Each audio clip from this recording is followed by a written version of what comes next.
أشهد أن لا إله إلا الله وحده لا شريك له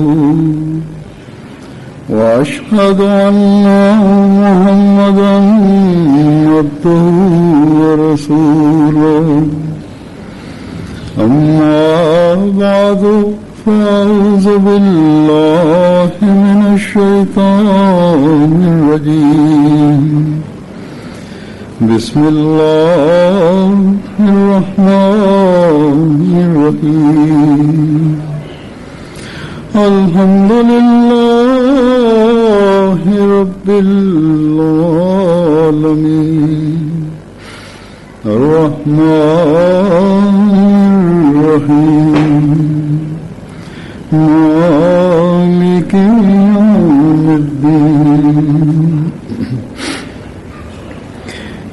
إياك نعبد وإياك نستعين اهدنا الصراط المستقيم صراط الذين أنعمت عليهم غير المغضوب عليهم ولا الضالين.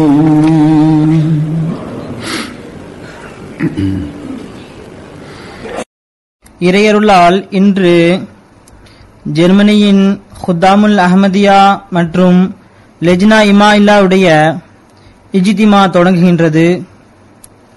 மேலும் இங்கிலாந்திலும் குத்தாமுல் அஹ்மதியா இங்கிலாந்துடைய இஜ்திமா தொடங்குகின்றது. இதேபோன்று மேலும் பல நாடுகளில் இன்று ஜலசாக்கள் மற்றும் இஜ்திமாக்கள் நடைபெறுகின்றன. அல்லாஹ் தஆலா இந்த அனைத்து இஜ்திமாக்களையும் தனது அருளினால் வெற்றி பெற செய்வானாக. கலந்து கொள்ளக்கூடிய ஒவ்வொருவரும் அளவற்ற பலனை பெறக்கூடியவராக ஆகட்டுமாக. இந்த இஜ்திமாவின் நோக்கத்தை நிறைவேற்றக்கூடியவராகட்டுமாக. அல்லாஹ் தஆலா கலந்து கொள்ளக்கூடிய அனைவரையும் அனைத்து வகையிலும் தனது பாதுகாப்பில் வைப்பானாக. போராமைக்காரர்கள் மற்றும் எதிரிகளின் தீங்கிலிருந்து நம்மை பாதுகாப்பானாக. அல்லாஹ் சுப்ஹானஹு வ தஆலாவின் அருளினால் நாம் ஒவ்வொரு நாளும் ஜமாத்தின் முன்னேற்றத்தை காண்கின்றோம். எந்த அளவு இந்த முன்னேற்றத்தில் வேகம் அதிகரிக்கின்றதோ உலகின் ஒவ்வொரு நாட்டிலும் போராமைக்காரர்கள் மற்றும் தீங்கிழைக்கக்கூடியவர்கள் உருவாகிக் கொண்டே செல்கின்றார்கள்.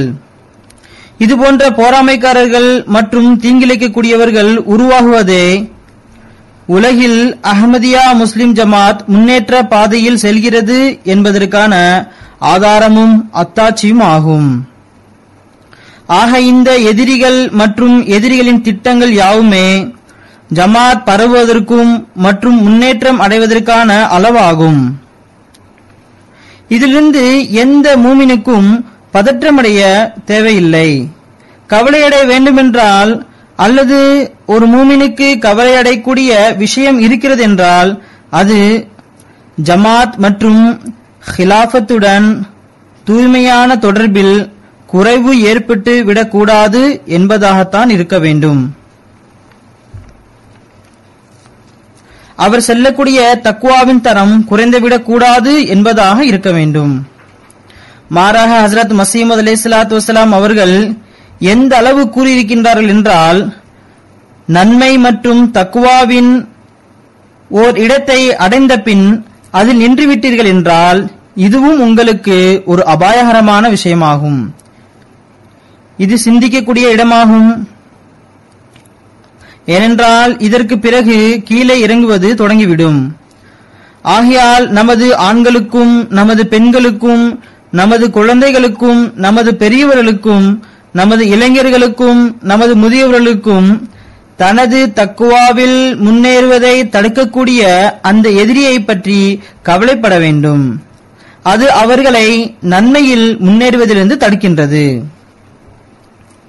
ஹஜ்ரத் மஸீமது அலைஹிஸ்ஸலாத்து வஸ்ஸலாம் அவர்கள் ஓரிடத்தில் கூறுகின்றார்கள், நான் ஜமாத்திற்கு மீண்டும் கவனமூட்டுகின்றேன், நீங்கள் அவர்களின் எதிர்ப்புகளை பொருட்படுத்தாதீர்கள். தக்வா மற்றும் தூய்மையில் முன்னேறுங்கள். அப்போதுதான் அல்லாஹ் தஆலா உங்களுடன் இருப்பான். மேலும் அவரிடமிருந்து அவன் தானே அறிந்து கொள்வான். அல்லாஹ் கூறுகின்றான், இன்னல்லாஹ மஅல்லதீன தகவ் வல்லதீன ஹுமுல் முஹ்ஸினூன். அதாவது நிச்சயமாக அல்லாஹ் தக்வா மேற்கொள்ளக்கூடியவர்களுடனும் நன்மை செய்யக்கூடியவர்களுடன் இருக்கின்றான். ஆக நன்மைகள் மற்றும் தக்வாவில் நமது பாதங்கள் முன்னேறிக் கொண்டே செல்கின்றன என்றால் எதிரிகளால் நம்மை ஒன்றும் செய்துவிட முடியாது. கடந்த 125 வருடங்களாக நாம் இதனைத்தான் பார்க்கின்றோம். ஒவ்வொருவரும் இதனை காண்கின்றனர்.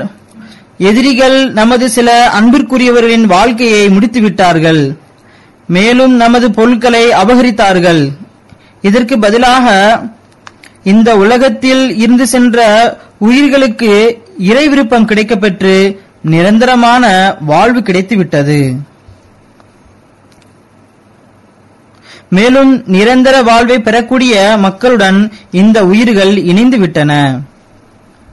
தனிப்பட்ட முறையிலும் பொருளாதார குறைபாடையும் அல்லாஹ் சுப்ஹானஹு வ தஆலா நிறைவேற்றி வைத்து விட்டான். இங்கு உட்கார்ந்து இருக்கக்கூடிய பலரும் இதற்கு சாட்சியாளர்கள் ஆவீர்கள். மேலும் ஜமாத் அளவிலும் இந்த தியாகங்களுக்கு பதிலாக அல்லாஹ் அருளிய அருட்கொடைகளுக்கு அளவே இல்லை. ஆக நமக்கு கவலை ஏற்பட வேண்டுமென்றால் எதிரிகளுடைய திட்டங்களை கண்டு கவலை அடைய வேண்டியதில்லை. மாறாக அல்லாஹ்வின் விருப்பத்தை பெறக்கூடிய தனது தக்வாவை பற்றிதான் கவலை அடைய வேண்டியுள்ளது. இது நமது கையிலிருந்து விலகி சென்றுவிடக் கூடாது. இதில் எந்தவிதமான குறைவும் ஏற்பட்டுவிடக் கூடாது என்பதை பற்றி தான் இருக்க வேண்டும். நாம் அல்லாஹ்வுடன் உறுதியான தொடர்பு கொண்டிருந்தோம் என்றால் நமது துவாக்கள் அல்லாஹ் தஆலாவுடைய அருள்களை ஈர்க்கும். எதிரிகளை பற்றி ஹஜ்ரத் மஸீஹ் அலைஹிஸ்ஸலாத்து வஸ்ஸலாம் அவர்கள் கூறியது போன்று இறைவன் தானாகவே அறிந்து கொள்வான். மேலும் அல்லாஹ் அறிந்து கொண்டுதான் இருக்கின்றான். இந்த அளவு எதிரிகளுடைய கூச்சல் குழப்பத்திற்கு பிறகும் கூட இந்த எதிர்ப்பு வெறும் நாட்டிற்குள் மட்டும் கிடையாது. மாறாக பத்திரிகைகள் மற்றும் டிவி சேனல்கள் மூலம் உலகில் அனைத்து இடங்களிலும் அஹ்மதியா முஸ்லிம் ஜமாத் எதிர்க்கப்படுகின்றது. ஆனால் இதுபோன்ற எதிர்ப்புகள் ஜமாத்துடைய அறிமுகத்திற்கு ஒரு காரணியாகவே அமைகின்றன.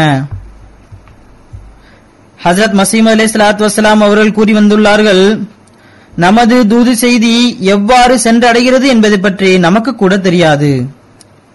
ஒரு கூட்டத்தில் ஹஜ்ரத் மஸீஹ் அலைஹிஸ்ஸலாத்து வஸ்ஸலாம் அவர்கள் கூறினார்கள், அதிக அளவில் மக்கள் இந்த ஜமாத்தில் இணைகின்றார்கள். வெளிப்படையில் இதற்குரிய காரணிகளை பற்றி நமக்கு தெரியாது. நமது சார்பாக சமுதாயங்களில் அறிவுரையாளர்கள் ஏற்படுத்தப்பட்டுள்ளனர். அவர்கள் சென்று மக்களை இதன் பக்கம் அழைக்கின்றனர். இறைவனால் மட்டும் ஏற்படுத்தப்பட்ட ஒரு ஈர்ப்பு இதனுடன் இணைந்துள்ளது. இதனால் மக்கள் ஈர்க்கப்பட்டு வருகின்றார்கள். அவர்கள் கூறுகின்றார்கள், அதில் ஒரு ஈர்ப்பு உள்ளது. எதுவரை அல்லாஹ் தஆலா இந்த ஜமாத்தை கொண்டு செல்ல நாடியுள்ளானோ அதுவரை இந்த ஈர்ப்பு அதில் இருக்கும். ஆக ஒரு சில மக்களுக்கு ஹஜ்ரத் மஸீஹ் அலைஹிஸ்ஸலாத்து வஸ்ஸலாமுடைய வாதம் மற்றும் அன்னாருடைய நூல்களை படித்து கவனம் ஏற்பட்டது. மற்றும் சிலருக்கு அன்னாருடைய தூதி செய்தியினை கேட்ட அறிவுரையாளர்கள் மற்றும் முபல்லிக்மார்கள் பரப்பிய விஷயங்களை கேட்டு கவனம் ஏற்பட்டுள்ளது. வேறு சிலருக்கு அல்லாஹ் அவர்களுடைய ஆர்வத்தை அறிந்தவாறு நேர்வழியினை காட்டியுள்ளான். நேர்வழியை காட்டுகின்றான், நேர்வழியினை காட்டிக்கொண்டே செல்கின்றான். இப்படிப்பட்ட மக்கள் ஏதாவது முயற்சியின் மூலமாக இல்லாமல் எங்கிருந்தாவது தூதி செய்தினை கேட்டு அல்லது அல்லாஹ் நேர்வழி காட்டப்பட்ட மக்களை பற்றி ஹஜ்ரத் மஸீஹ் அலைஹிஸ்ஸலாத்து வஸ்ஸலாம் அவர்கள் கூறுகின்றார்கள், அல்லாஹ் தஆலா இவர்களுடைய நேர்வழிக்கான வழிகளை ஏற்படுத்துகின்றான். ஒரு காந்த ஈர்ப்பு சக்தியை போல அவர்கள் ஜமாத்தின் பக்கம் ஈர்க்கப்பட்டு வருகின்றார்கள். அந்த காலத்திலும், அதாவது ஹஜ்ரத் மஸீஹ் அலைஹிஸ்ஸலாத்து வஸ்ஸலாம் அவர்கள் இவ்வுலகில் உயிரோடு இருக்கும் காலத்திலும் மக்கள் ஈர்க்கப்பட்டு வந்தார்கள். மேலும் இன்றும் ஈர்க்கப்பட்டு வருகின்றார்கள். உலகில் அன்னாருடைய தூது செய்தி ஏதாவது ஒரு வகையில் எட்ட வைக்கப்படுகின்றது, அல்லது ஏதாவது நல்ல இயல்பு கொண்ட மக்கள் நேர்வழிக்காக துவா செய்யும் போது ஈர்க்கப்பட்டு வருகின்றார்கள். இதுவும் ஹஜ்ரத் மஸீஹ் அலைஹிஸ்ஸலாத்து வஸ்ஸலாம் அவர்களின் உண்மைத்துவத்திற்கு ஒரு சான்றாகும். அல்லாஹ் தாலா இந்த ஈர்ப்பை இன்றும் வைத்துள்ளான். அல்லாஹ் தாலா இன்றும் இதற்கான வழிவகையினை ஏற்படுத்தி வைத்திருக்கின்றான். இதன் மூலம் மக்களுடைய கவனம் ஹஜ்ரத் மஸீஹ் அலைஹிஸ்ஸலாத்து வஸ்ஸலாம் அவர்கள் பக்கம் ஏற்படுகின்றது. எதிர்ப்பு இருந்த போதிலும் அல்லாஹ்வின் அருள் அதிகமாகிக் கொண்டே செல்கின்றது. ஒரு கூட்டத்தில் ஹஜ்ரத் மஸீஹ் அலைஹிஸ்ஸலாத்து வஸ்ஸலாம் அவர்கள் எதிரிகளுடைய எதிர்ப்பு மற்றும் அல்லாஹ்வின் விருப்பம் என்ன என்பதை பற்றி கூறியவாறு கூறுகின்றார்கள். இன்று இரவு இன்ன ஃபிரௌன வ ஹாமான வ ஜுனூதஹுமா கானூ காத்தியீன் என்று இல்ஹாம் இறங்கியது. இதனுடைய பொருள் ஹஜ்ரத் மஸீஹ் அலைஹிஸ்ஸலாத்து வஸ்ஸலாம் அவர்கள் தானே இந்த இல்ஹாமிற்கு விளக்கம் அளிக்கின்றார்கள். இறுதியில் இறைவன் ஃபிரௌன் அதாவது ஃபிரௌனுடைய பண்பை கொண்டவர்கள் மற்றும் ஹாமான் அதாவது ஹாமானுடைய பண்பை கொண்டவர்கள், மேலும் அவர்களுடன் உள்ள மக்கள், அவருடைய படைகள், இவர்கள் அனைவரும் தவறான பாதையில் இருக்கின்றார்கள் என்பதை வெளிப்படுத்துவான். இதற்கு விளக்கமளித்தவாறு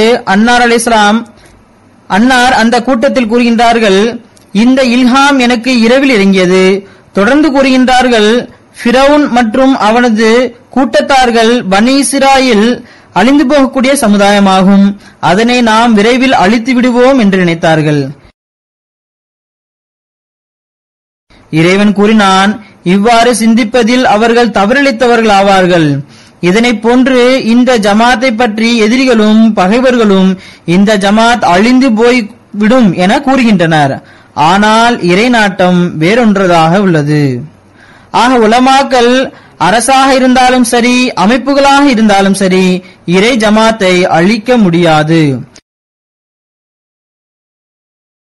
பெரிய பெரிய ஃபிரௌன்கள் வந்தார்கள், ஹாமான்கள் வந்தார்கள், ஆனால் இவ்வுலகில் தோல்வியடைந்து மரணித்தார்கள். பெரிய பெரிய போராமைக்காரர்கள் வந்தார்கள், அவர்கள் தன்னுடைய போராமையில் தானே விழுந்து அழிந்து போனார்கள், அழிந்து போய் கொண்டிருக்கின்றார்கள். பெரிய பெரிய தீயவர்கள் இருந்தார்கள், ஆனால் தானே அந்த தீமைக்கு ஆளாகினர். அல்லாஹ் தாலாவுடைய அருளை பற்றி கூறப்படுகின்றது. எவ்வாறு அல்லாஹ் தாலா மக்களுடைய கவனத்தை திருப்புகின்றான் என்பதே தெரியவில்லை என்று ஹஜ்ரத் மஸீஹ் அலைஹிஸ்ஸலாத்து வஸ்ஸலாம் அவர்கள் கூறுகின்றார்கள். நான் கூறியது போன்று இன்றும் கூட இப்படிப்பட்ட உதாரணங்களை நம்மால் காண முடிகின்றது, அதிக அளவு தென்படுகின்றன. இன்றைய தினங்களில் நடைபெறுகின்ற ஒரு சில சம்பவங்களை நான் உதாரணமாக எடுத்துள்ளேன், அதனை உங்கள் முன்பு எடுத்து வைக்கின்றேன். ஹிபல் அஹ்மது சாஹிப், இவர் பாலஸ்தீனத்தை சார்ந்தவராவார். அவர் கூறுகின்றார், சிறு வயதில் ஒரு கனவில் ஹஜ்ரத் நபி ஸல்லல்லாஹு அலைஹி வஸல்லம் அவர்கள் நீர் இமாம் மெஹதியுடைய சிப்பாயாக ஆகுவீர் என எனக்கு நற்செய்தி வழங்கினார்கள். அப்போதிலிருந்தே நான் இமாம் மெஹதியை தேட ஆரம்பித்தேன். ஒரு நாள் நான் கிறிஸ்தவ சேனல் ஒன்றை பார்த்து கொண்டிருந்தேன். அதில் கிறிஸ்தவர்கள் இஸ்லாம் மற்றும் நபி ஸல்லல்லாஹு அலைஹி வஸல்லம் பற்றி தவறாக பேசிக் கொண்டிருந்தார்கள். உடனே நான் இதற்கு பதில் அளிக்கக்கூடிய ஏதாவது அரபி சேனல் இருக்கிறதா என தேட ஆரம்பித்தேன்.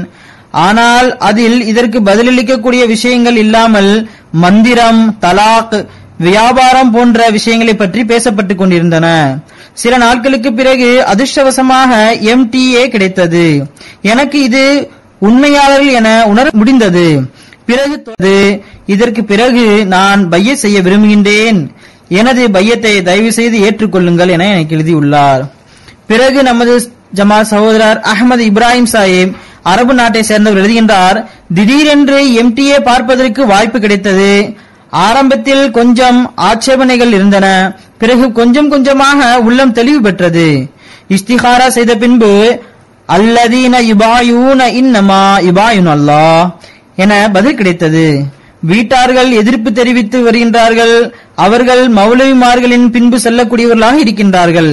இதனால் பலவிதமான கஷ்டங்களும் ஏற்படுகின்றன.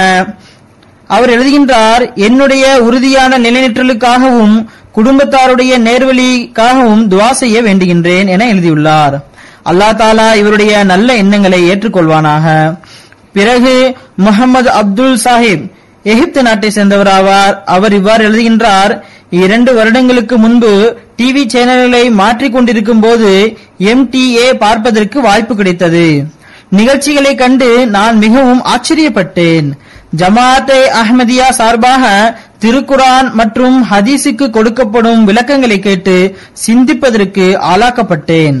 மறுபுறம் மற்ற மௌலவிமார்களின் நிகழ்ச்சிகளையும் பார்த்து வந்தேன். அதற்கு பிறகு இவ்வளவு காலம் என்னிடம் உண்மை மறைந்தே இருந்திருக்கிறது என முடிவுக்கு வந்தேன். உண்மையான மற்றும் தூய்மையான இஸ்லாம் நீங்கள் கூறக்கூடிய இஸ்லாம் தான். மற்ற அனைத்தும் குறைபாடு உள்ளதாகவே உள்ளன. இதன் மூலம் அல்லாஹ் எனக்கு நேர்வழியினை வழங்கினான். நான் ஒரு சாதாரண முஸ்லிம் ஆவேன். நான் அகமதி ஆனதால் குடும்பத்தினர் அனைவரும் எதிர்ப்பு தெரிவித்து வருகின்றனர். எந்த ஒரு விஷயத்தையும் கேட்பதற்கு அவர்கள் தயாராக இல்லை. மேலும் மௌலவிமார்கள் இவர்களை பிரெயின் வாஷ் செய்து வைத்துள்ளனர். இவர்கள் அனைவருடைய ஹிதாயத்திற்காகவும் துவா செய்ய வேண்டுகின்றேன் என எழுதியுள்ளார். அல்லாஹ் தாலா இவருடைய நல்ல விருப்பங்களை நிறைவேற்றுவானாக. பிறகு ஹஸ்தி சாஹிப், இவர் எகிப்து நாட்டை சேர்ந்தவர் ஆவார். அவர் எழுதுகின்றார்: பையத் செய்த பிறகு புதிதாக பிறந்தது போல் தோன்றுகிறது என்றும், ஹஜ்ரத் நபிகள் நாயகம் ஸல்லல்லாஹு அலைஹி வஸல்லம் உடைய காலகட்டத்தில் வாழ்வது போன்று தோன்றுகிறது என்றும் எழுதியுள்ளார். இதற்கு முன்பு பல விஷயங்கள், உதாரணமாக அதாவது ஈசா நபி அலைஹிஸ்ஸலாத்து வஸலாம் மரணம் போன்றவை ஒன்றுமே புரியாமல் இருந்தது. ஆனால் ஜமாத்திடம் அதற்கான தீர்வு கிடைத்தது.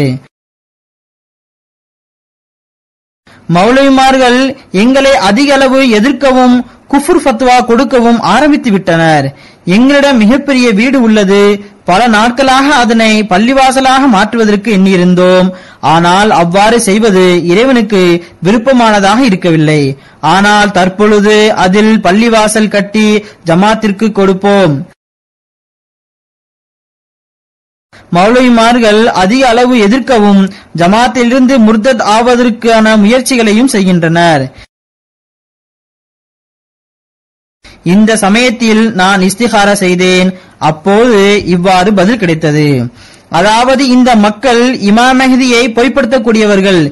MTA பார்த்து மக்களிடம் பேசுவேன், அவர்களுடைய கேள்விகளுக்கு பதில் கொடுப்பேன். இவர் தன்னை பற்றி எழுதுகின்றார்: இவர் MTA பார்ப்பார் என்றும் மக்களை சந்தித்து தப்லீக் செய்வார் என்றும் கூறுகின்றார். தொடர்ந்து கூறுகின்றார்: பழைய அரசு செயல்படும் போது கைது செய்யப்பட்டு இறை வழியில் கைதாகக்கூடிய வாய்ப்பு எனக்கு கிடைத்தது. மௌலவிமார்கள் எனக்கு எதிராக பொய்யான புகார்களை கூறினார்கள். அரசு ஊழியர்களின் சார்பாக எனக்கு பலவிதமான கஷ்டங்கள் கொடுக்கப்பட்டது. இவ்வாறு வழக்கு நடந்து கொண்டிருக்கும் போது நான் அவர்களுக்கு தப்லீக் செய்தேன். ஒரு பக்கம் இவருக்கு கஷ்டம் அளிக்கப்பட்டுக் கொண்டிருந்தது, மறுபக்கம் இவர் தப்லீக் செய்து கொண்டிருந்தார். இந்த வழக்கு சம்பந்தப்பட்ட ஒரு அதிகாரி கூறினார்: நான் உங்களுடைய ஆதாரங்களை கேட்டு ஈசா அலைஹிஸ்ஸலாத்து வஸலாம் அவர்கள் இறந்துவிட்டார் என நம்புகின்றேன் என்றார். அவர் ஜிஹாதை பற்றி கேள்வி கேட்டார். நாங்கள் தற்காப்பு ஜிஹாதை மட்டும்தான் ஏற்றுக்கொண்டுள்ளோம் என்று நான் கூறினேன். பாருங்கள், இவர்களுடைய நோக்கம் இவரை அகமதியத்தில் இருந்து தடுப்பதுதான். ஆனால் கடைசியில் அவரே ஏற்றுக்கொண்டுள்ளார். தான் சிக்கியிருந்த வலையிலிருந்து மீள வேட்டை மட்டுமில்லை, மாறாக வேட்டைக்காரன் வேட்டையாடுதலின் வலையில் விழுந்து விட்டான். இதுதான் மக்கள் மீது ஹஜ்ரத் மஸீஹ் மவ்ஊத் அலைஹிஸ்ஸலாத்து வஸ்ஸலாம் உடைய அழகிய போதனையின் தாக்கமாகும். தொடர்ந்து கூறுகின்றார்: அவர் ஜமாத்தை பற்றியும் எகிப்தில் அஹ்மதிகளின் நிலை பற்றியும் பல்வேறு கேள்விகளை கேட்டறிந்தார். மேலும் நீங்கள் ஏன் தப்லீக் செய்கின்றீர்கள் என்றும் கேட்டார். நான் கூறினேன், நான் எவருக்கும் தப்லீக் செய்வதில்லை. ஆனால் எவராவது என்னிடம் கேட்டால் கண்டிப்பாக நான் கூறுவேன். ஏனென்றால் ஒரு அஹ்மதி பொய் சொல்ல மாட்டார். இந்த ஒரு சிறப்பம்சம் ஒரு அஹ்மதியின் அடையாளமாகும். உலகில் அனைத்து இடங்களிலும் பொய் பேசப்படுகின்றன. கடந்த குத்துபாவிலும் நான் பொய்யை பற்றி மிகவும் விளக்கமாக கூறியிருந்தேன். ஆக இதனை ஒவ்வொருவரும் நினைவில் கொள்ள வேண்டும். இந்த மிகப்பெரிய சிறப்பம்சத்தை எந்த ஒரு அகமதியும் ஒருபோதும் விடவும் கூடாது, மறக்கவும் கூடாது. புதிதாக வரக்கூடியவர்கள் இதுபோன்ற உயர்தரத்தை ஏற்படுத்துகின்றனர். மேலும் இதன்படி முழுமையாக நடப்பதற்கு முயற்சியும் செய்கின்றனர். நாம் பொய் சொல்லக்கூடாது என்பதை முழுமையாக கடைபிடிக்கின்றார்கள். ஏனென்றால் நாம் ஹஸ்ரத் மஸீஹ் அலைஹிஸ்ஸலாத்து வஸ்ஸலாம் அவர்களிடம் பையத் செய்த பிறகு நமது உள்ளத்தில் ஒரு தூய மாற்றத்தை ஏற்படுத்த வேண்டும் என்பது நமது ஒவ்வொரு சொல்லும் செயலும் உண்மையாக இருக்கும்போதுதான் நடைபெறும். ஆக இது ஒரு அஹ்மதியுடைய மேன்மையாகும். இதனை நிலைநாட்டுவது ஒவ்வொரு அஹ்மதியுடைய கடமையாகும். அஹ்மதிகள் பொய் சொல்ல மாட்டார்கள் என்பதை நிலைநாட்ட வேண்டும். காவல்துறை அதிகாரிகள் கூறினார்கள், நீங்கள் தப்லீகை தொடர்ந்து செய்தீர்கள் என்றால் பாம் பிளாஸ்டிற்கான குற்றத்தை சுமத்தி உனக்கு தண்டனை பெற்று தருவோம் என்றனர். இந்த அளவு எதிர்ப்புகள் ஏற்படுகின்றன. ஆனால் அவர் கூறினார், பரவாயில்லை, மேலும் எனது மனைவியிடம் கூட இந்த மௌலவிமார்கள் உன்னுடைய கணவர் உன்னை ஏமாற்றி இந்த ஜமாத்தில் உன்னை இணைத்துள்ளார் எனவும் கூறியுள்ளார்கள். ஆனால் அவருடைய மனைவியும் ஈமானில் உறுதியுடன் நிலை பெற்றிருந்தார்கள். அவர் தன்னுடைய ஈமானுடைய உறுதிப்பாட்டை வெளிப்படுத்தியவாறு கூறினார், நான் அவருக்கு முன்பே அஹ்மதியாகிவிட்டேன். ஆக நமது ஈமானில் இது போன்ற தைரியத்தையும் மகத்துவத்தையும் தான் ஹஜ்ரத் மஸீஹ் அலைஹிஸ்ஸலாத்து வஸ்ஸலாமுடைய உண்மைத்துவம் ஏற்படுத்தியிருக்கின்றது. பிறகு ஒரு நண்பர் ஒசாமா சாஹிப், இவர் அல்ஜீரியா நாட்டை சேர்ந்தவராவார். 2 வருடத்திற்கு முன்பு வரை ஜமாத்தை பற்றி ஒன்றுமே தெரியாதவனாய் இருந்தேன். ஒரு நாள் எனது மகன் MTA பற்றி கூறினான். நான் கிண்டல் செய்தவாறு அதனை மறுத்துவிட்டேன். பிறகு ஒரு சமயத்தில் குடும்ப பிரச்சனையை சந்திக்க வேண்டிய நிலை ஏற்பட்டது. அப்போது நான் நபிமார்களுடைய வாழ்க்கை மற்றும் மார்க்க விஷயங்களை சிந்திக்க ஆரம்பித்தேன். பிறகு உங்களுடைய சேனலை பார்த்தேன். அதில் அனைத்தையும் உண்மையாக கண்டேன். உங்களுடைய போதனைகள் மற்றும் விளக்கங்களால் உள்ளம் திருப்தி அடைந்தது. தப்சீரை கபீர் படிக்க ஆரம்பித்தேன். பிறகு தப்லீக் செய்ய ஆரம்பித்தேன். ஆனால் எதிர்ப்புகளையும் சந்திக்க வேண்டி இருந்தது. அப்போது கடந்த நபிமார்களுடைய வாழ்க்கையினை பார்வையிட்டேன். இதுபோன்ற எதிர்ப்புகள் அங்கேயும் தென்பட்டன. எவ்வாறு ஹஜ்ரத் மஸீஹ் அலைஹிஸ்ஸலாத்து வஸ்ஸலாமுக்கு ஏற்பட்டதோ அதே போன்று நடைபெற்றுள்ளது. அவர் தொடர்ந்து எழுதுகின்றார், தயவு செய்து என்னுடைய பையத்தை ஏற்றுக்கொள்ளுங்கள். நான் எல்லா வகையிலும் உசூருடைய கட்டளையின்படி அமல் செய்வேன். இவர்கள் நல்லொழுக்கத்தில் முன்னேறக்கூடிய மக்கள் ஆவார்கள். பின்னர் தையீப் சாஹிப் அல்ஜீரியா நாட்டை சேர்ந்தவர் ஆவார். இவர் தனது சம்பவத்தை குறித்து எழுதுகின்றார், ஒருவேளை கிறிஸ்தவர்களுடைய அந்த குறிப்பிட்ட சேனல் மட்டும் இல்லாமல் இருந்திருந்தால் எனக்கு பையத் செய்வதற்கான வாய்ப்பே கிடைத்திருக்காது. விளக்கமாக தொடர்ந்து எழுதுகின்றார், ஏனென்றால் இந்த சேனலை நான் பல நாட்களாக பார்த்து கொண்டு வருகின்றேன். இவர்களிடமிருந்து நபி ஸல்லல்லாஹு அலைஹி வஸல்லமுடைய கண்ணியத்திற்கு மாற்றமான தீய வார்த்தையை கேட்டு மேலும் இதற்கு பதில் கூற முடியாமல் முஸ்லிம்கள் தடுமாறி போய் கிடப்பதை கண்டு உள்ளத்தினுள் குமுறி கொண்டிருந்தேன். திடீரென்று ஒரு நாள் ஹார்ட்பேர் ரிசீவரில் சேனலை மாற்றிக் கொண்டிருந்தேன். எனக்கு MTA அல் அரபியா கிடைத்தது. இவர் தற்பொழுது ஸ்பெயினில் வாழ்ந்து வருகின்றார். பொதுவாக நான் ஹார்ட்பேர் சேனலை பார்க்க மாட்டேன். இருந்த போதிலும் MTA-வில் நபிமார்களை மறுப்பது மற்றும் பைபிளின் சேர்க்கை பற்றிய விவாதம் நடைபெற்றது. இதனை கேட்டு நான் மிகவும் சந்தோஷம் அடைந்தேன். எனக்கு தேவையானது கிடைத்துவிட்டது என நான் நினைத்துக் கொண்டேன். தொலைந்து போனது கிடைத்துவிட்டது. சில நாட்கள் பார்த்த பிறகு எனக்கு திருப்தி ஏற்பட்டது. நான் தற்பொழுது பையத்திற்கான கடிதத்தை அனுப்புகின்றேன். நான் இப்பொழுது இந்த மௌலவிமார்களின் ஹுதுஹுத், ரம்லா மற்றும் ஜின்களை பற்றி கேலி கூத்தான பயான்களை கேட்கும்போது சிரிப்புதான் வருகின்றது. ஆனால் முதலில் இது போன்ற பயான்களை கேட்டு அவர்களை புகழ்ந்து வந்தோம். பிறகு மற்றொரு நண்பர் அப்துல்லா சாஹிப், இவர் மொராக்கோவை சேர்ந்தவர் ஆவார். இவர் எழுதுகின்றார், நான் சில மாதங்களாக உங்களுடைய நிகழ்ச்சிகளை பார்க்கின்றேன். எனக்கு உங்களுடைய குர்ஆன் மஜீதுடைய கட்டுரைகளை பற்றிய அறிவு மற்றும் போதனைகளை ஏற்று நடப்பதனை பற்றிய கருத்துகள் மிகவும் பிடித்திருக்கின்றது. மேலும் அவர்களின் தப்சீர் மூலமாக கிடைக்கப்பெற்ற விஷயங்களில் பலவிதமான குறைபாடுகள் உள்ளன. மக்கள் மனதில் பதிந்துள்ள தவறான தப்சீர்கள், தர்க்கங்கள், பலவிதமான அறிவுக்கு மாறுபட்ட பல விஷயங்கள் அதில் அடங்கியுள்ளன. ஜின்களை பற்றிய எண்ணங்கள், அவைகள் மனிதர்களை பற்றி பிடித்துக் கொள்ளும், அவைகள் மரணிக்காத தனிப்பட்ட ஒரு படைப்புகள் என்பது போன்றவைகள். இதனை நான் ஆரம்பத்திலேயே மறுத்துள்ளேன். சில சமயங்களில் சரியான தாலீம் கிடைக்கப்பெறாத அகமதிகளில் சிலர், குறிப்பாக பெண்களில் இதுபோன்ற நம்பிக்கை உள்ளது. இவர்கள் அறிவினர்கள் ஆவார்கள். நான் இங்கும் சிலர் இருப்பதாக கேள்விப்பட்டேன். அவர்களும் ஞாபகத்தில் வைத்துக் கொள்ள வேண்டும். அறிவுள்ள ஒவ்வொரு மனிதரும் இதனை மறுப்பார்கள். இவ்வாறு ஒன்றும் கிடையாது என்றும் கூறுவார்கள். தொடர்ந்து கூறுகின்றார், ஒரு நாள் நான் எனது அதிகாரியிடம் ஆதம் முதல் மனிதன் இல்லை என்பதை பற்றி பேசினேன். மலக்குமார்கள் இந்த மனிதன் குழப்பத்தை ஏற்படுத்துவான், ரத்தம் சிந்துவான் என்றும் கூறினார்கள். முதலிலேயே மனிதன் இல்லை என்றால் மலக்குமார்களுக்கு மனிதனின் உடலில் ரத்தம் இருக்கும் என்பது எவ்வாறு தெரியும்? அதற்கு அந்த அதிகாரி கூறினார், இது மிகவும் பயங்கரமான ஒரு சிந்தனையாகும். இதனை எவரிடமும் கூறாதீர் என்று கூறினார். அவர் எழுதுகின்றார், எனக்கு ஒரு நாள் உங்களது சேனலை பற்றி தெரிய வந்தது. குர்ஆன் கரீம் உயிருள்ள ஒளிமிக்க வேதம் என்பதை பற்றி உங்களது பயானை கேட்டு மிகவும் சந்தோஷம் அடைந்தேன். கருணை மற்றும் அருளாளனான இறைவன் ஹஜ்ரத் மஸீமது அலைஹிஸ்ஸலாத்து வஸ்ஸலாம் ஹஜ்ரத் மிர்சா குலாம் அஹ்மது காதியான் அலைஹிஸ்ஸலாத்து வஸ்ஸலாம் அவர்களை அனுப்பியிருக்கின்றான். அன்னாருக்கு தன்னுடைய ஆன்மீக விஷயங்களை இல்ஹாம் மூலமாக இருக்கின்றான். இதன் மூலம் மக்கள் மனதில் புதைந்து கிடக்கின்ற அறிவை மறைத்த ஆட்சேபனைகளுக்கு பதிலளிக்கவும், மேலும் இதன் காரணமாக அரபு நாடு கலாச்சாரம் சீர்கேடு மற்றும் ஒழுக்க அனாச்சார வழிகேடுகளை களைய வழிவகுக்கப்பட வேண்டும்.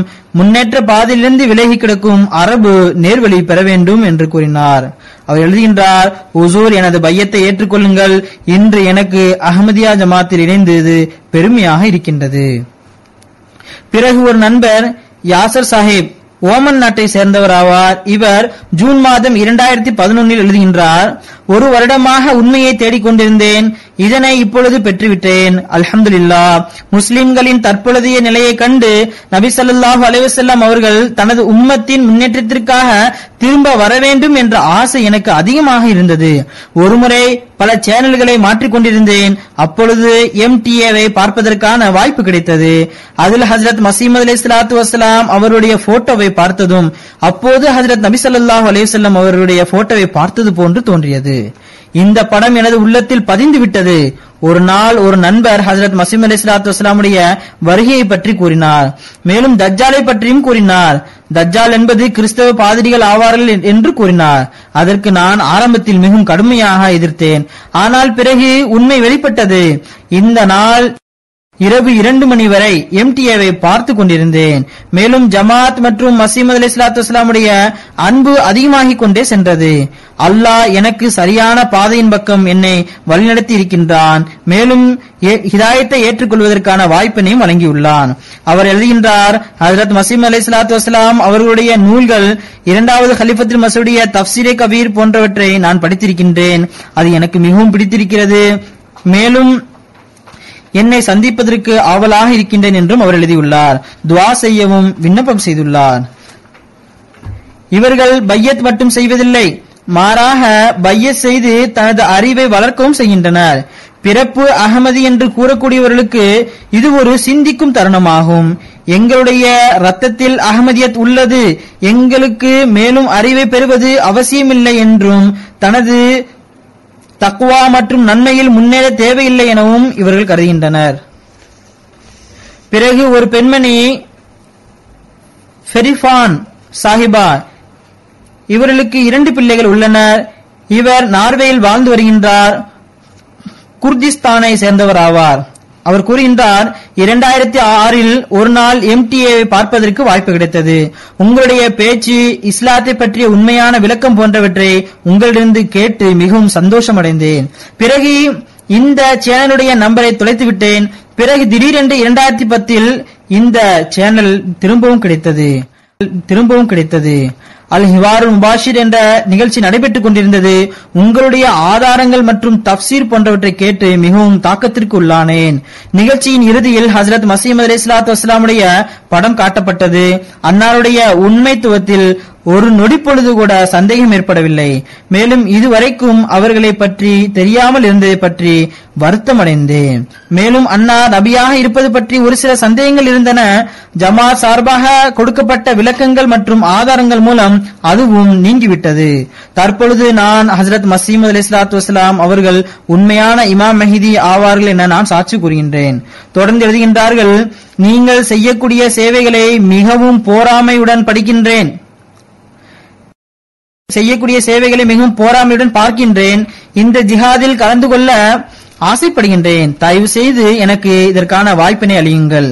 இந்த அழகிய ஜிஹாதிற்கான போதனை ஹஜ்ரத் மஸீஹ் மவ்ஊத் அலைஹிஸ்ஸலாத்து வஸ்ஸலாம் தான் தந்தார்கள். மேலும் இதனை குர்ஆன் மற்றும் ஹதீஸிலிருந்து ஞானம் பெற்று தந்துள்ளார்கள். இந்த ஜிஹாதை தான் அவர்கள் இக்காலத்தில் அறிமுகப்படுத்தி இருக்கின்றார்கள். இது வெறும் ஆண்களுக்கு மட்டும் கிடையாது, மாறாக ஆண்களுடன் பெண்களும் இந்த ஜிஹாதில் கலந்து கொள்கின்றார்கள். மேலும் சில சமயங்களில் ஆண்களை விட அதிகமாக பெண்கள் இதில் பங்கு கொள்கின்றார்கள். பிறகு ஹுசைன் முகமது சாஹிப் அவர்கள் இவர் அல்ஜீரியாவை சேர்ந்தவராவார். இவர் எழுதியவாறு கூறுகின்றார், ஏறக்குறைய 10 வருடங்களுக்கு முன்பு அனைத்து மக்களும் அறிந்த சடங்கு சம்பிரதாயம் நிறைந்த இஸ்லாத்தை தவிர வேறு எதையும் தெரியாத நான் இருந்தேன். பலவிதமான ஆட்சேபனைகள் இருந்தன. இருந்த போதிலும் நான் திருக்குரானை ஓதுவேன், மேலும் புரிவதற்கு முயற்சி செய்வேன். ஒரு நாள் நான் டிவிக்கு முன்பு உட்கார்ந்து மார்க்க சம்பந்தப்பட்ட சேனல்களை தேடினேன். எனக்கு MTA கிடைத்தது. அதில் அல் ஹிவாருல் முபாஷிர் என்ற நிகழ்ச்சி நடைபெற்றுக் கொண்டிருந்தது. அதனுடைய தன்மை, அறிவு சம்பந்தப்பட்ட விஷயங்கள் எனக்கு பிடித்திருந்தது. குறிப்பாக அந்த நிகழ்ச்சியில் அமர்ந்திருந்த உலமாக்கள் அனைத்து மதங்களை பற்றி அறிந்திருப்பது, அதில் குறிப்பாக இஸ்லாமிய அறிவு பற்றிய விஷயங்கள் என்னை தாக்கத்திற்கு உள்ளாக்கியது. ஆகையால் அப்போதிலிருந்தே நான் அகமதி ஆகிவிட்டேன். என்னுடைய ஆன்மீகத்தில் அதிக அளவு முன்னேற்றம் ஏற்பட்டுள்ளது. பல்வேறு அரபு மற்றும் பிரெஞ்சு நூல்கள், பத்திரிகைகள் போன்றவற்றை படித்திருக்கின்றேன். உங்களுடைய குத்துபாக்கள் என்னிடம் உள்ளன என எழுதியுள்ளார். நான் மக்களை தொடர்பு கொண்டு பேசுவதற்கு எளிமையாக இருக்கும் என்பதற்காக தப்சீரே கபீரை டவுன்லோட் செய்து பிரிண்ட் செய்து வைத்துள்ளேன். அவர் தொடர்ந்து எழுதுகின்றார், நான் பைய செய்வதற்கு இவ்வளவு கால தாமதம் ஏன் செய்தேன் என்றால், நான் வெளிப்படையில் என்னை நான் அகமதி என கருதினேன். ஆனால் உள்ளத்தில் ஈமான் உறுதி பெறவில்லை. மேலும் பைய செய்து பையத்திற்கு மாற்றமாக இருந்துவிடக் கூடாது என அஞ்சினேன். அவருக்கு இறைவன் நேர்வழி காட்டுவதற்கு துவா செய்யவும், தொடர்ந்து உறுதிப்பாட்டில் நிலைநிற்பதற்காக துவா செய்யவும் விண்ணப்பம் செய்துள்ளார். ஆக இதுதான் புதிதாக வரக்கூடிய மக்களின் சிந்தனைகள் ஆகும்.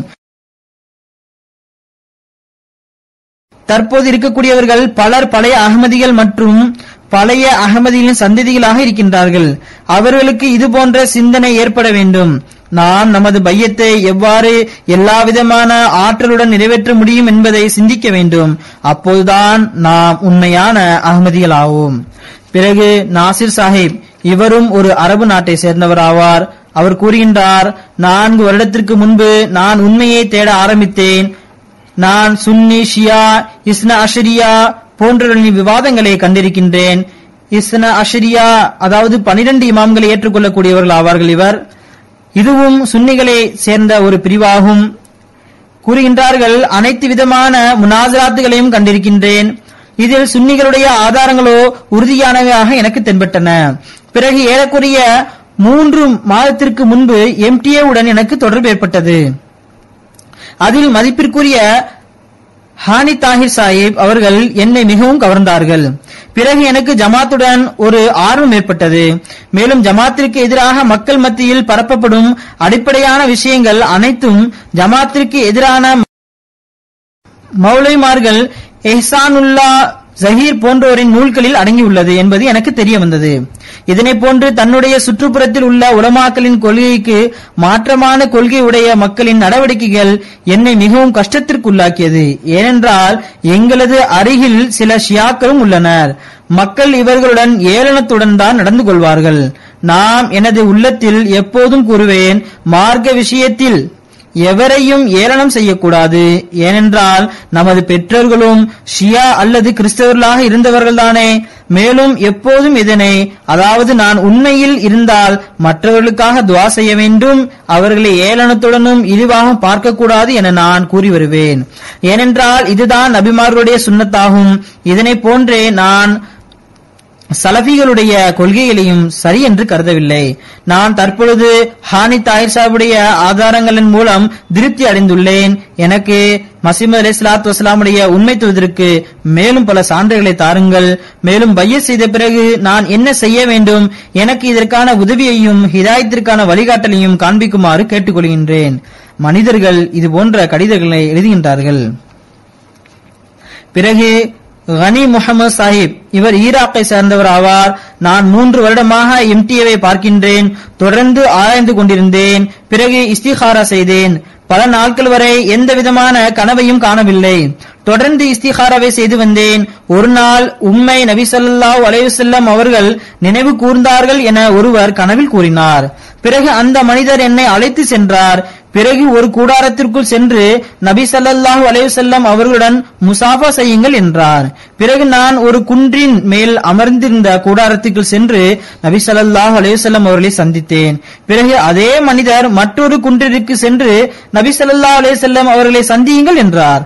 நான் கனவில் நபி ஸல்லல்லாஹு அலைஹி வஸல்லம் அவர்கள் இருவராக எவ்வாறு ஆக முடியும் என ஆச்சரியப்பட்டேன். பிறகு நான் மற்றொரு குன்றின் மேல் அமைந்திருந்த கூடாரத்தினுள் நபி ஸல்லல்லாஹு அலைஹி வஸல்லம் அவர்களை அதே முகபாவனையுடன் பார்த்தேன். ஆனால் உயரம் கொஞ்சம் குறைவாக இருந்தது. இந்த கனவிற்கு பிறகு உள்ளம் தெளிவு பெற்றது. தான் தற்பொழுது பையத் செய்ய விரும்புகின்றேன்.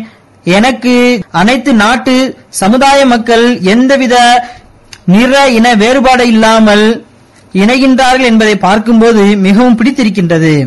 அனைத்து உலகத்தையும் ஒரு கையில் ஒன்று சேர்க்கக்கூடிய வேலை ஹஜ்ரத் மசீஹ் அலைஹிஸ்ஸலாத்து வஸலாம் அவரிடம் ஒப்படைக்கப்பட்டது. அதனை இன்று அஹ்மதியா முஸ்லிம் ஜமாத் செய்து கொண்டிருக்கின்றது. பிறகு ஹாலிஸ் சாஹிப், இவர் எழுதுகின்றார், ஒரு நாள் ஒரு நண்பர் அஹ்மதியா ஜமாத்தை பற்றி என்னிடம் கூறினார். இவர்கள் இந்தியாவில் மசீஹ் அலைஹிஸ்ஸலாத்து வஸலாம் அவர்கள் தோன்றிவிட்டார்கள் என்று நம்பக்கூடியவர்கள் என்றார். மேலும் சில கொள்கைகளையும் கூறினார். எனக்கு ஆரம்பத்திலேயே உள்ளம் திருப்தி அடைய ஆரம்பித்தது. பிறகு எம்டிஏ பார்த்தேன். எனக்கு மேலும் திருப்தி கிடைத்தது. நான் அந்த நண்பரிடம் நான் பையத் செய்ய விரும்புகின்றேன் என்று கூறினேன்.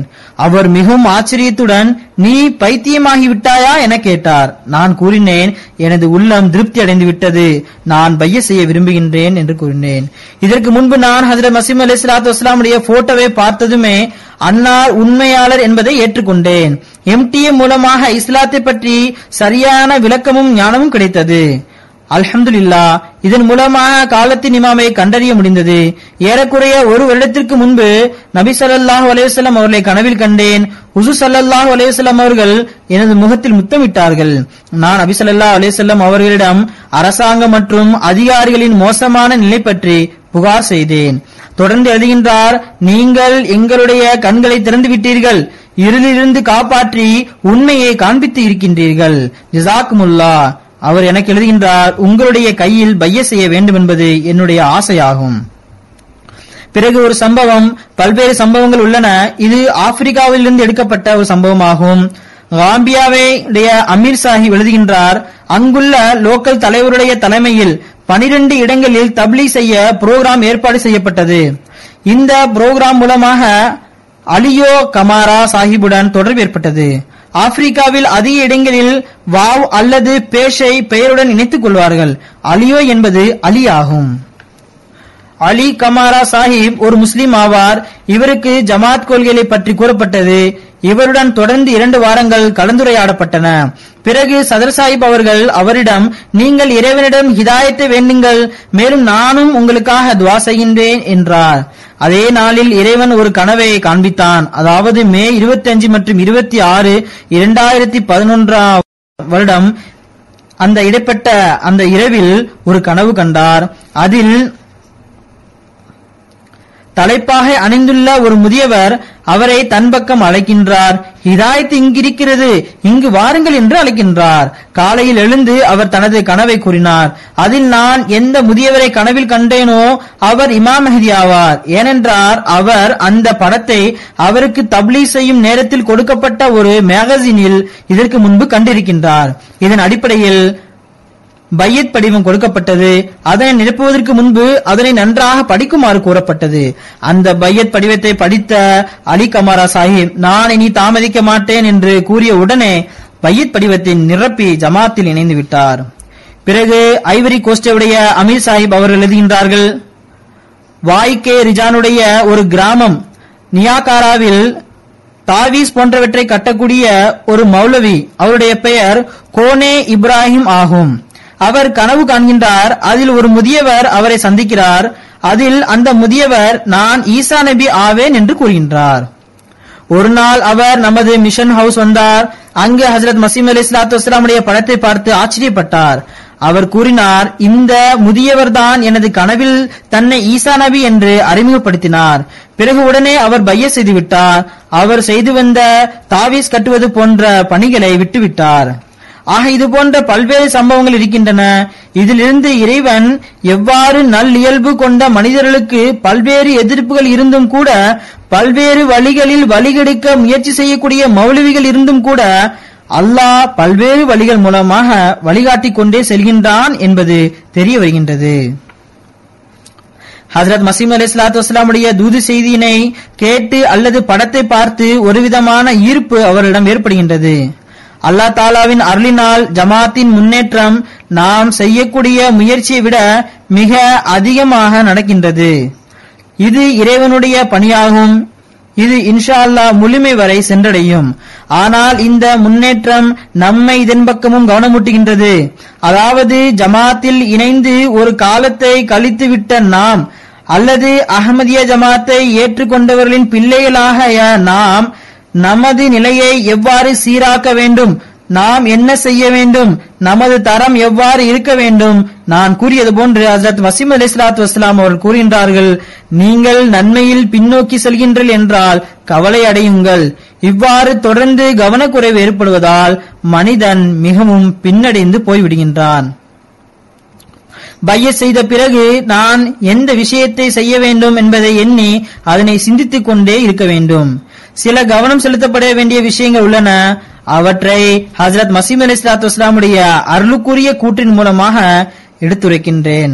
ஹஜ்ரத் மசீஹ் அலைஹிஸ்ஸலாத்து வஸ்ஸலாம் அவர்கள் கூறுகின்றார்கள், ஷரியத்திற்கு 2 பெரிய பகுதிகள் மட்டும்தான் உள்ளன.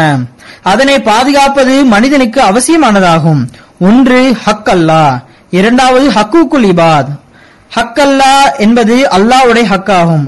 அதாவது அல்லாஹ்வுடைய முஹப்பத், அவனுக்கு கட்டுப்படுதல், அவனுக்குரிய இபாதத், தௌஹீத், அவனது இருப்பு மற்றும் பண்பில் எவரையும் இணை வைக்காமல் இருப்பதாகும்.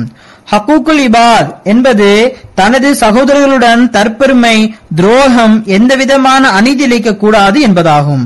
ஆக நல்லொழுக்க பிரிவில் எந்தவித குறையீடும் இருக்கக்கூடாது.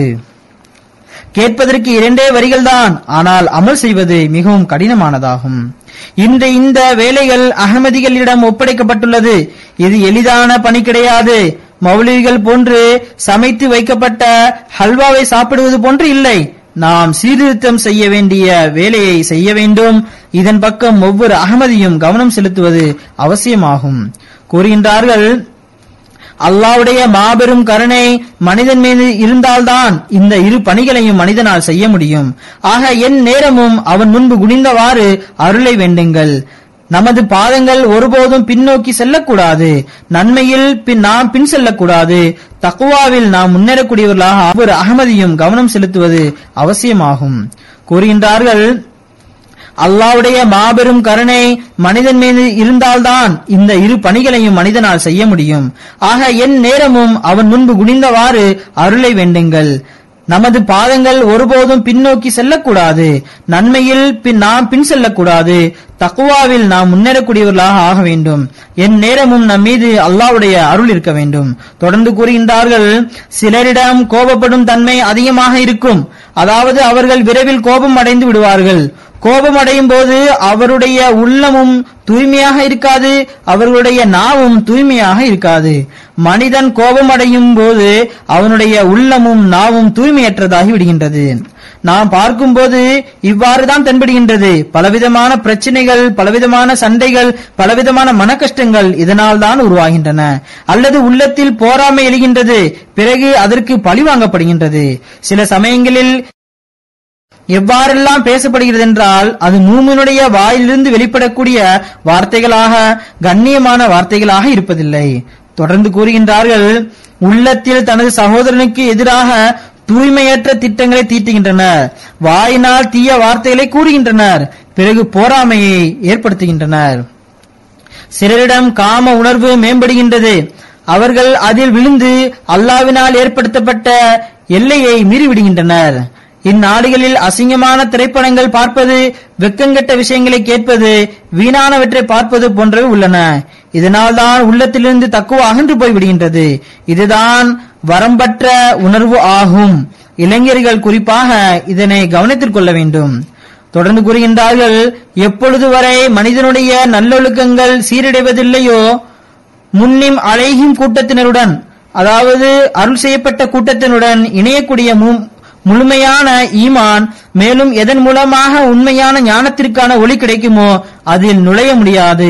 இது மிகவும் சிந்திக்க வேண்டிய இடமாகும். நாம் ஈமானில் முன்னேறுவோம் என்று நாம் நினைக்கின்றோம். இது போன்ற விஷயங்கள் உங்களிடத்தில் இருந்தால் ஈமானில் முன்னேறவே முடியாது.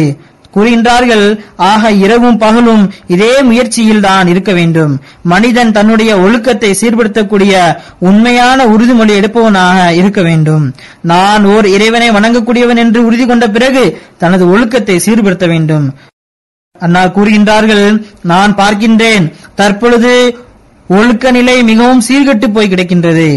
ஆனால் மசீமது அலைஹிஸ்ஸலாத்து வஸ்ஸலாமுடைய காலத்தில் நல்லொழுக்க நிலை மிகவும் உயர்ந்ததாக இருந்தது. அன்னார் அதனை விட மேன்மையான நல்லொழுக்க நிலையை பார்க்க விரும்பினார்கள். இன்று நாம் நமது நிலையை ஆராய வேண்டும். அன்னார் கூறுகின்றார்கள், அதிகப்படியான மக்களிடம் தப்பெண்ணம் என்ற நோய் உள்ளது. அவர்கள் தனது சகோதரருடன் நல்லெண்ணம் கொள்வதில்லை. சின்ன சின்ன விஷயங்களிலும் கூட தனது சகோதரனுக்கு எதிராக தீய எண்ணம் கொள்கின்றனர். தன்னுடைய சகோதரனை பற்றி எப்படிப்பட்ட குறைகளை கூறுகின்றார்கள் என்றால், அதே குறை கூறக்கூடியவரை நோக்கி நாம் கூறினால் மிகவும் வெறுக்கத்தக்கதாக கருதுகின்றனர். ஆகையால் முதல் விஷயம், முடிந்தவரை தனது சகோதரனை பற்றி தப்பெண்ணம் கொள்ளக்கூடாது. எப்பொழுதும் நல்லெண்ணமே கொள்ள வேண்டும். ஏனென்றால் இதன் மூலம் அன்பு அதிகமாகும், இதன் மூலம் பாசமும் ஏற்படும், தமக்கிடையில் ஆற்றலும் உண்டாகும். இதன் காரணமாக மனிதன் போட்டி, போராமை போன்றவற்றிலிருந்து தவிர்ந்திருக்க முடியும். எதிரிகளுடைய போராமை என்ற நெருப்பு முதலிலேயே நமக்கு எதிராக கொழுந்துவிட்டு எரிகின்றது. மேலும் நாம் நமக்கிடையில் இதுபோன்ற செயல்களை செய்து வருகின்றோம் என்றால் இந்த ஜமாத்தில் இணைந்து இருப்பதனால் என்ன பயன்? தொடர்ந்து கூறுகின்றார்கள், தனது சகோதரனை பற்றிய அனுதாபம் இல்லாத பலரும் உள்ளனர் என்பதனை நான் பார்க்கின்றேன். ஒரு சகோதரன் பசியினால் வாடுகின்றான் என்றால் அவனுடைய சகோதரன் அவனை பற்றி கவலை அடைவதில்லை, அவனுக்கு உதவி செய்வதற்கு தயாராக இருப்பதில்லை. அல்லது தனது சகோதரன் வேற ஏதாவது ஒரு துன்பத்தில் இருந்தால் தனது பொருளில் இருந்து ஏதாவது செலவு செய்ய தயாராகவும் இருப்பதில்லை. ஹதீஸில் தனது அண்டை வீட்டாருடன் நல்ல முறையில் நடந்து கொள்வது மற்றும் அவர்களுடன் அனுதாபத்துடன் நடந்து கொள்ள வேண்டும் என கட்டளையிடப்பட்டுள்ளது. மாறாக எந்த அளவு என்றால், நீங்கள் இறைச்சி சமைத்தீர்கள் என்றால் அதில் குழம்பை கொஞ்சம் அதிகமாக வையுங்கள், அதன் மூலம் நீங்கள் அண்டை வீட்டாருக்கு கொடுக்க முடியும் என்று கட்டளையிடப்பட்டுள்ளது. இன்று என்ன நடக்கின்றது? தன்னுடைய வயிற்றை மட்டும் வளர்க்கின்றார்கள், அண்டை வீட்டாரை பற்றி கவலைப்படுவதே இல்லை. அண்டை வீட்டார் என்பது உங்கள் வீட்டிற்கு அருகில் இருக்கக்கூடியவர் மட்டும் கிடையாது, மாறாக உங்களுடைய சகோதரர்களும் 100 அடி தொலைவில் இருந்தாலும் கூட உங்களுடைய அண்டை வீட்டார்கள் ஆவார்கள். நாம் நமது நிலையை சரி செய்து கொள்வோமாயின் பிறகு உண்மையில் நாம் ஹஜரத் மசீமது அலைஹிஸ்ஸலாத்து வஸ்ஸலாமிடம் பையத் செய்தது மற்றும் அன்னாருடைய ஜமாத்தில் இணைவதற்கான உரிமையை நிறைவேற்றக்கூடியவர்களாவோம். புதிய அகமதிகளும் தமது நிலைமையில் மேன்மை அடைந்து கொண்டே செல்பவர்களாக ஆகட்டுமாக. தனது மேன்மையின் தரத்தை மறந்த பழைய அகமதி, சோம்பேறி அகமதியும் தனது பையத்தின் உரிமையை நிறைவேற்றுவர்களாக ஆகட்டுமாக. அன்னாரிடம் செய்த பையத்தின் நோக்கத்தை நிறைவேற்றக்கூடியவர்களாக ஆவோமாக. தனது வருகையின் நோக்கம் எதிரிகளின் எதிர்ப்பு மற்றும் ஜமாத்தின் முன்னேற்றத்தை பற்றி ஓரிடத்தில் கூறுகின்றார்கள். நான் வருவதற்கு 2 நோக்கங்கள் இருந்தன. முஸ்லிம்களுக்கு உண்மையான தக்வா மற்றும் தூய்மை ஏற்பட வேண்டும் என்பதாகும். அவர்கள் அல்லாஹ் முஸ்லிம்கள் என்று யாரை கருதுகின்றானோ அப்படிப்பட்ட முஸ்லிம்களாக ஆக வேண்டும். இரண்டாவது கிறிஸ்தவர்களுக்கு சிலுவை உடைத்தல் ஆகும். அவர்களால் ஏற்படுத்தப்பட்ட கடவுள் அவர்களுக்கு தென்படக்கூடாது. உலகம் இதனை மறந்துவிட வேண்டும், முழுமையாக மறந்துவிட வேண்டும். ஓர் இறைவனை மட்டும் வணங்க வேண்டும். கூறுகின்றார்கள், என்னுடைய இந்த நோக்கங்களை பார்த்து இந்த மக்கள் என்னை ஏன் எதிர்க்கின்றார்கள்? அதாவது குறிப்பாக முஸ்லிம்களில் உள்ள எதிரிகள் என்னுடைய இந்த 2 நோக்கங்களை, அதாவது தக்குவாவை நிலைநாட்டுவது மற்றும் தௌஹீதை நிலைநாட்டுவது, இதனை கண்டும் கூட என்னை எதிர்க்கின்றார்கள். இவர்கள் நினைவில் கொள்ளட்டும், எந்த ஒரு வேலை நயவஞ்சக மற்றும் தூய்மையற்ற உலக வாழ்க்கையுடன் இருக்குமோ அது தானாகவே அந்த விஷத்தினால் அழிந்து போய்விடும். அதாவது எதிரிகள் நினைவில் கொள்ள வேண்டும், அவர்களுடைய இயல்பில் நயவஞ்சகத்தனம் இருக்கும் என்றால், அவர் தூய்மையற்ற உலக வாழ்க்கையில் வேலை செய்கின்றார் என்றால் அதனுடைய விஷத்திலேயே விழுந்து தானே அழிந்து போய்விடுவார்கள். பொய்யன் வெற்றி பெறுவானா? அல்லாஹ் கூறுகின்றான், இன்னல்லாஹ லா யஹ்தி மன் ஹுவ முஸ்ரிஃபுன் கத்தாப். நிச்சயமாக இறைவன் வரம்பு மீறக்கூடியவருக்கும் அதிகமாக பொய் கூறக்கூடியவனுக்கும் நேர்வழியினை வழங்க மாட்டான். பொய்யனுடைய அழிவிற்கு அவனுடைய பொய்யே போதுமானதாகும். ஆனால் எந்த ஒரு வேலை இறை வல்லமைக்காகவும் அவனுடைய ரசூல் ஸல்லல்லாஹு அலைஹி வஸல்லமுடைய பரக்கத்துகளுக்கு ஆதாரமாகவும் இருக்குமோ, மேலும் இறைவனால் நடப்பட்ட செடியாக இருந்தால் பிறகு அதனை அவனுடைய மலக்குமார்களே பார்த்துக் கொள்வார்கள். யார் அதனை அழிக்க முடியும்? நினைவில் கொள்ளுங்கள், எனது ஜமாத் வெறும் வியாபாரமாக இருந்ததென்றால் அது அடையாளம் தெரியாத அளவுக்கு அழிந்துவிடும். ஆனால் இறைவன் புறமிருந்து வந்ததாகும். நிச்சயமாக இது இறைவன் புறமிருந்து வந்ததாகும். முழு உலகம் இதனை எதிர்த்தாலும் சரியே, இது வளரும் பரவும், மலக்குமார்கள் இதனை பாதுகாப்பார்கள். கூறுகின்றார்கள், ஒரு மனிதர் கூட என்னுடன் இல்லை என்றாலும், எவரும் உதவி செய்யவில்லை என்றாலும் கூட நான் இந்த ஜமாத் வெற்றியடையும் என்பதை நம்புகின்றேன். பாருங்கள், நாம் கேட்ட சம்பவங்கள் அல்லாஹ் எவ்வாறு மக்களுடைய உள்ளங்களில் உணர்ச்சிகளை ஏற்படுத்துகின்றான். ஒரு மனிதருக்கு சிறு வயதில் நீர் இமாம் மெஹதியுடைய சிப்பாயாக இருப்பீர் என உள்ளத்தில் விஷயத்தை போடுகின்றான். பல வருடங்களுக்கு பிறகு அவர் இளைஞராக ஆகும்போது அவருக்கு இமாம் மெஹதி தோன்றிவிட்டார் என அவருக்கு தெரிய வருகின்றது. அல்லாஹ் மசீஹ் அலைஹிஸ்ஸலாத்து வஸ்ஸலாம் அவர்களுக்கு இதுபோன்று உதவியாளர்களை தானே ஏற்படுத்துகின்றான். எவரும் உதவி செய்யவில்லை என்றாலும் அல்லாஹ் உதவி புரிவான். இந்த ஜமாத் வெற்றி பெறும் என்பதே இதன் பொருளாகும். நாம் நமது நிலையை கவனிக்க வேண்டும். பிறகு கூறுகின்றார்கள், நான் எதிர்ப்புகளை கண்டு கவலையடைய மாட்டேன். இதனையும் தனது ஜமாத்தின் முன்னேற்றத்திற்கு அவசியமாக கருதுகின்றேன். இறைவனால் தேர்ந்தெடுக்கப்பட்டவர் அல்லது அவனது கலிஃபா உலகில் வரும்போது மக்கள் அவரை எதுவும் கூறாமல் ஏற்றுக்கொண்டுள்ளார்கள் என்பது ஒருபோதும் நடைபெறவில்லை. உலகின் நிலை வியப்பானதாகும். மனிதன் எவ்வளவுதான் உண்மையாளராக இருந்தாலும் சரியே, மற்றவர்கள் அவரை பின்தொடராமல் விடுவதே இல்லை. ஆட்சேபனை செய்து கொண்டே இருப்பார்கள். தொடர்ந்து கூறுகின்றார்கள், அல்லாஹ்வுடைய அருளினால் நமது ஜமாத்தின் முன்னேற்றம் வலுவடைந்து கொண்டே செல்கின்றது. ஒரு சமயங்களில் 400 அல்லது 500 பட்டியலை கொண்ட பையத் கடிதங்கள் வருகின்றன. மேலும் தினமும் 10 அல்லது 15 பையத்திற்கான படிவங்கள் வந்து கொண்டுதான் இருக்கின்றன. நேரடியாக வந்து பைய செய்யக்கூடிய மக்கள் வேற தனியாக இருக்கின்றார்கள். இவை ஹஜ்ரத் மசீஹ் அலைஹிஸ்ஸலாத்து வஸ்ஸலாம் அவருடைய காலகட்டத்தில் உள்ள நிலையாகும். நான் சம்பவங்களில் கூறியது போன்று அல்லாஹ் உலகம் முழுவதற்கும் இந்த காற்றை வீச வைத்துள்ளான். அன்னாருடைய பையத்தின் கீழ் வருபவர்களின் எண்ணிக்கை சில சமயங்களில் 500ஐயும் தாண்டி ஆயிரக்கணக்குகளில் சென்று விடுகின்றன. அல்லாஹ் தாலா தனது பணியை செய்து கொண்டே செல்கின்றான். அல்லாஹ் தாலா நமக்கும் வாய்ப்பளிப்பானாக. நாமும் நமது பையத்தின் இந்த ஜமாத்தில் இணைந்ததற்கான உரிமையை நிறைவேற்றக்கூடியவர்களாக ஆவோமாக. இறுதியில் ஹஜ்ரத் மசீஹ் அலைஹிஸ்ஸலாத்து வஸ்ஸலாமுடைய ஒரு அழகான துவாவை எடுத்துரைக்கின்றேன். இதிலிருந்து அன்னாருடைய மனவேதனையின் நிலையை நம்மால் உணர முடியும். அதிகமான நிலநடுக்கம் மற்றும் அழிவுகளை பற்றி அன்னாருடைய ஒரு கூட்டத்தில் பேசப்பட்டது. இன்றும் கூட இதுபோன்ற அழிவுகள் வருகின்றன. அன்னார் கூறுகின்றார்கள், நாம் இவ்வாறு துஆ செய்கின்றோம், இறைவன் ஜமாத்தை பாதுகாப்பானாக. மேலும் உலகில் நபி ஸல்லல்லாஹு அலைஹி வஸல்லம் அவர்கள் உண்மையான நபி என்பது வெளிப்பட வேண்டும். இறை இருப்பில் மக்களுக்கு நம்பிக்கை ஏற்பட வேண்டும். எப்படிப்பட்ட நிலநடுக்கம் வந்தாலும் சரியே, இறைவனுடைய முகம் ஒருமுறை மக்களுக்கு தென்பட்ட பிறகு அவன் மீது நம்பிக்கை வர வேண்டும். நான் கூறியது போன்று இன்றைய காலங்களிலும் அதிக அளவில் ஏற்படக்கூடிய அழிவுகளை கண்டு உலகம் இறைவனையும் அவனது ரசூலையும் கண்டறிந்து கொள்ளட்டுமாக. முஸ்லிம்களும் நபி ஸல்லல்லாஹு அலைஹி வஸல்லமுடைய உண்மை பேரன்பரை கண்டறிந்து தொலைந்து போன ஈமானை மீண்டும் நிலைநாட்டக்கூடியவராக ஆகட்டுமாக. தௌஹீதை நிலைநாட்டக்கூடியவராக ஆகட்டுமாக.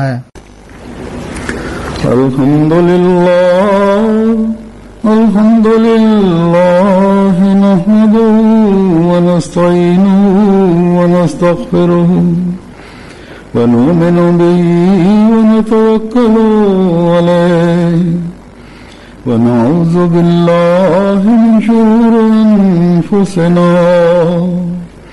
வ மின் ஸய்யிஆத்தி அஅமாலினா. من يهده الله فلا مضل له ومن يضلل فلا هادي له ونشهد أن لا إله إلا الله ونشهد أن محمدا عبده ورسوله. عباد الله رحمكم الله إن الله يأمر بالعدل والإحسان وإيتاء ذي القربى وينهى عن الفحشاء والمنكر والبغي يعظكم لعلكم تذكرون. اذكروا الله يذكركم وادعوه يستجب لكم ولذكر الله أكبر.